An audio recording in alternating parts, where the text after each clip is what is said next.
అందరికీ నమస్కారం అండి. మా టెర్రస్ గార్డెన్లో టమాటాలు చూద్దాం రండి. చూడండి టమాటాలు ఎంత బాగా వచ్చాయో, చాలా హ్యాపీ అనిపిస్తుందండి. ఈ టమాటాలు కూరలో వేసుకుంటే చాలా బాగుంటాయి.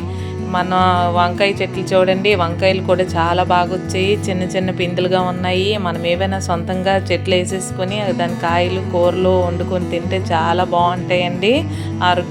ఆరోగ్యకరంగా ఉంటాము. ఇదండి మిరప చెట్టు అండి. మిరప చెట్టు నిండా కాయలు వచ్చాయి. ఈ చెట్టు నిండా మేము కూరల్లోనే ఇవే వాడుతున్నామండి. ఏ కెమికల్స్ లేకుండా మేము ఈ కాయగూరలు వాడుకుంటున్నాము. నాకు చాలా హ్యాపీ అనిపిస్తుంది. ఇది తోటకూర అండి. మనం ఏదైనా సొంతంగా వేసేసుకుంటే ఆ కిక్కే వేరేగా ఉంటుంది. ఇది ములగ చెట్టు అండి. ములగ చెట్టు పువ్వు పుల్లుగా వచ్చిందండి. దీన్ని మార్నింగ్ దీని ఆకులు మేము కషాయంగా తాగుతుంటాము. నాకైతే చాలా హ్యాపీ అనిపిస్తుంది. ఇది హైబ్రిడ్ టమాటా చెట్టు అండి. ఈ హైబ్రిడ్ టమాటా చెట్టు రుత్తులు కాయలు వచ్చాయండి. చూడండి మీరేని ఎన్ని గుత్తులు వచ్చున్నాయో. పెద్ద చెట్టు అయిపోయిందండి. దీని కాయలు చాలా ఎక్కువగా వచ్చాయి. మనము ఏదైనా స్వయంగా పండించుకొని ఆ కూరలు తింటే ఆరోగ్యకరంగా ఉంటాము. మనకి జబ్బులు కూడా దరిచేరవండి.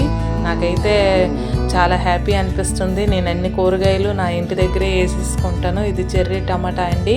చిన్న చిన్న కాయలుగా ఉన్నాయి. చెర్రీ టమాటా మేము కూరల్లో ఇవే వేసేసుకుంటాము. చాలా కాయలు వచ్చాయండి. నాకైతే చాలా హ్యాపీగా ఉంది. మీరు కూడా ఇంటి దగ్గర కొద్ది ప్లేస్ ఉన్నాయి